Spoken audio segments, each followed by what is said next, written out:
There is no man for a united America, a determined America, an angry America. Our outrage against the poor unites us.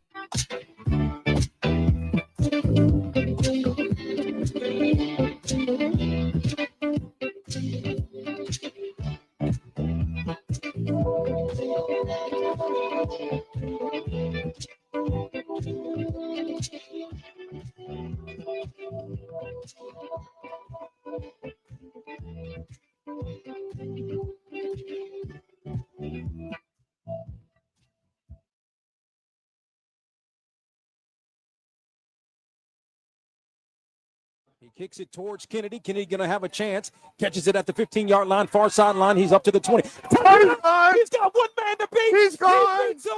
He's gone. 40, 30, down the far sideline. Yes. 10, 5, touchdown. Aggies. Aggies have the lead. The first of the ball game with 1:33 remaining.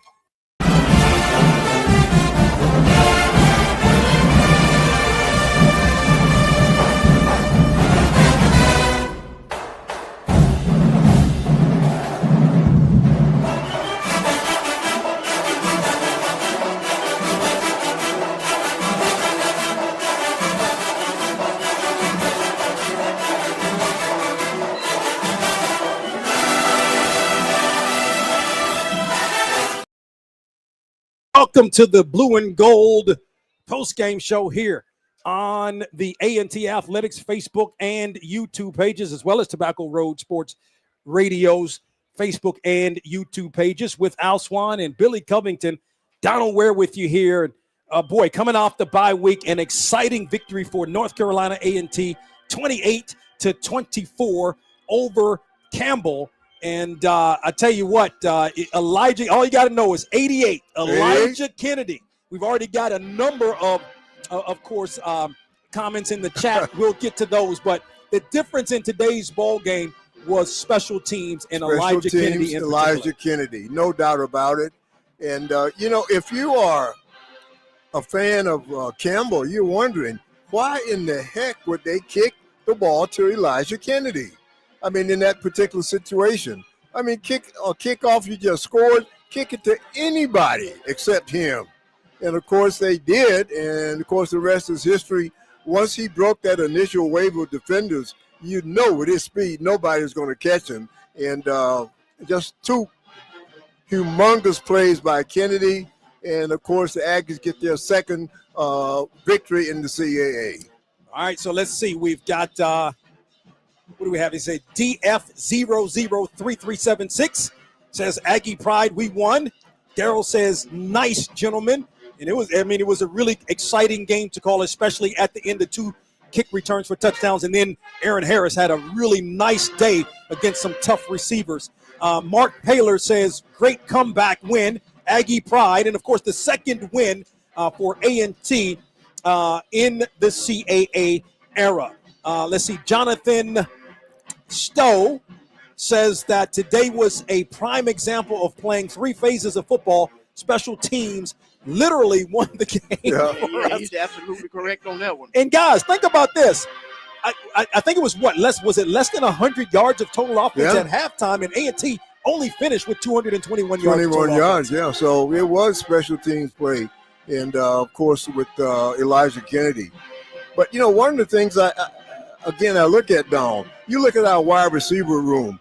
We got some speed in that room, boy. I tell you, with not only Kennedy but with Amani Jones and Dillard. And you would hope that we would take advantage of that speed when we were on offense sometimes, because those guys just got blazing speed. And so going forward, I hope that from an offensive standpoint, we start to take advantage of that. See, B Aggie 6261 says Aggie Pride, our guy Hans, all the way from Indy. He hits us up every week. Yeah, it was good to meet him. I guess maybe a couple of years ago.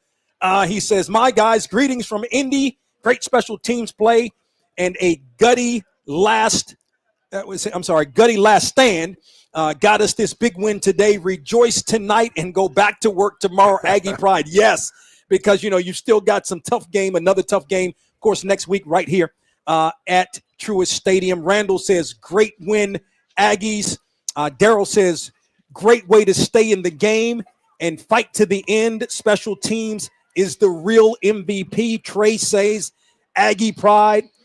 Ethel says, what Campbell does understand, if you play with fire, you get burned. And that's what you said. Like, why are you kicking the ball to Elijah Kennedy? This guy, I'm glad they did. I'm happy that they did. But what a strategic mistake by Campbell.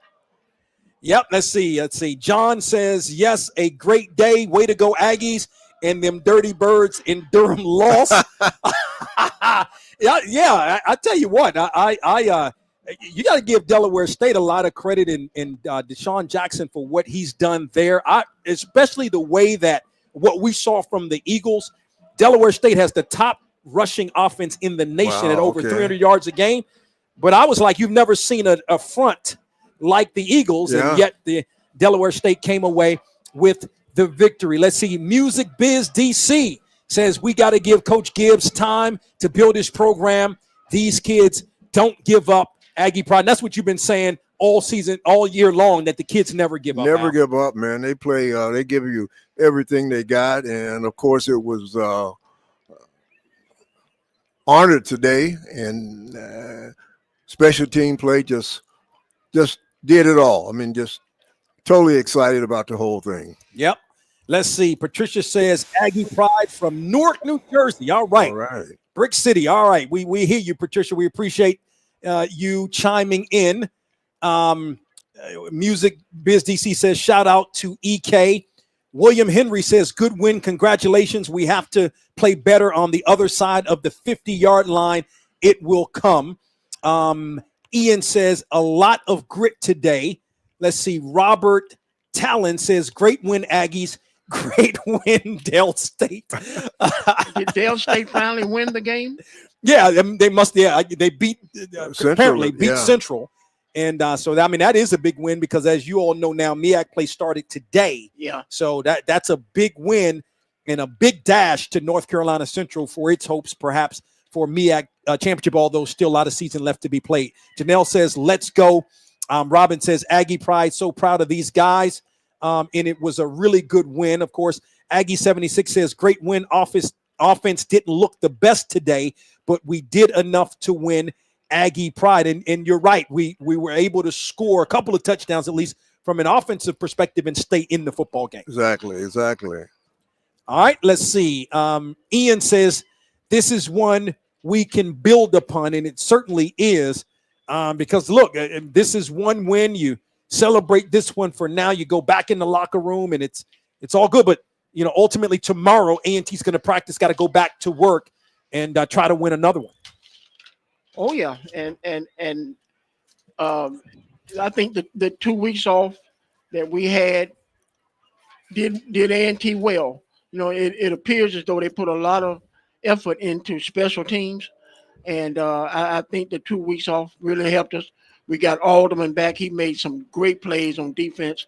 So things looked up real good. And I have to admit, things didn't look good when we were down 21-7, Al, but they punted the ball, and Kennedy caught that ball on the 3, which I thought he should have let bounce in the end zone. But he didn't, and that resulted in a score. So we dodged a bullet today, but we won the game, and that's all that matters. Yeah, that's the bottom line. And, of course, again, I look at that wide receiver room, and, boy, we got some speed in there. And we've been talking about the lack of offense and the lack of big plays, but I think we got potential, man, to have big plays because you look at not only Kennedy but Dillard and Amani Jones. These guys can run, and they're big guys too, 6'3", 6'2". And I would like to see us use them more on offense, use their speed and ability more on offense. And I think that's something we'll see as the season progresses. Our next two opponents are playing today. Right now, as a matter of fact, Stony Brook leads Townsend 10-0, and Townsend comes right here to Truist Stadium on next week, and that's going to be another one where A&T's got another opportunity to try to put together some momentum and kind of keep things going. Right. A good game plan. You get a chance to watch the film. And as far as I know, we've never played Stony Brook. And so that'll be an interesting game also. I'm sure Stony Brook has some film on us, especially when we went to Maine. But we look pretty good. You have to give we always talked about Kennedy, what he did, which was great. But our defense came up with some great stops, 4th and 1, 4th and 2. And I don't know what their percentage was on 4th down, but A&T did a great job in stopping the run. We kept J.J. Cowan in check. And for someone who had a bad leg, 6-killer looked pretty good when he was throwing that ball. Yeah, he did. Let's see. Ian says this is one we can build upon. Pierre says Aggie dang pride. Let's see. Mark Paler says build on this one. Let's beat Townsend. Stephanie says go Aggies. Yes. Let's see. Kawana says Aggie pride. Terry said listened to the radio yelling like I was in the stadium. I'm in Indianapolis. Go Aggies. Okay, Terry and our guy Hans, y'all may need to link up. Both of you guys are in Indy. I don't know if Terry, were you just in? Let us know. Were you just in Indy today? Do you live in Indy? Either way, we appreciate you listening. Kermit says, "Run the table, guys." Troy says, "Eagles lose homecoming and we win." Great Saturday, LOL.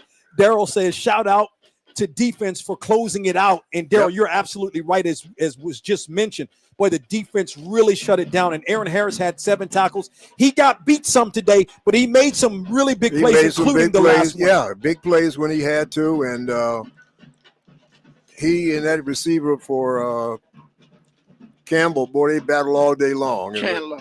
Chandler. I mean, it was a battle all day long. But he made some big plays when he had to, and that's what's important. But, he made that I think both of them with mutual respect, the time that they were on the ground and got up and hugged each other. Yeah. So they battled all day. And I had the funny feeling that they were going to go to Chandler on that 4th down, and they did. And Harris made the defensive play, knocking the ball away, which sealed the victory for the Aggies. Shante says, "Let's go Aggies, let's go." Patricia says, again, graduated from A&T in 1979. All right, Miss Patricia, we see you. Kermit says, time to air raid. Let's see. Nicholas Smith says, Aggie pride. Jannard says, Aggie pride, great team win. Brenda says, so proud of my Aggies. We are on our way back. Keep the faith. Let's see. Terry says, I live in Indy 20 years, class of 87. There you go. Look, Terry and Hans, you guys need to get together. Yeah. Let's see. MD Wilson says, Blue Death is on its way back. And they played look, the defense really played well. Didn't give up a couple, but many less big plays than we've seen in games I past. think that was one of the keys that we only, with the exception of that long pass, in the first quarter, the defense, they kept the Camels in front of them. And They did an excellent job, I thought. And because, Billy, you mentioned the offensive line of Campbell. I mean, they were huge, man, yeah. but we're just so quick up front. And that quickness was shown today. And kudos to the defense. They did what they had to do when they needed to do it. And couple that with Kennedy, and there's your win right there. Well, one of the things that I noticed them during the game, Al, was we were able to substitute on the defensive line a lot today to keep our first team fresh. Even if they didn't run but 3 or 4 plays, they had to come out, get them a little oxygen, a little water, and and get replenished. And they went back out there, and it really played. I think that was a key to the game. Was we always were fresh on the defensive front, small but always fresh. All right, we're going to get ready to wrap it up.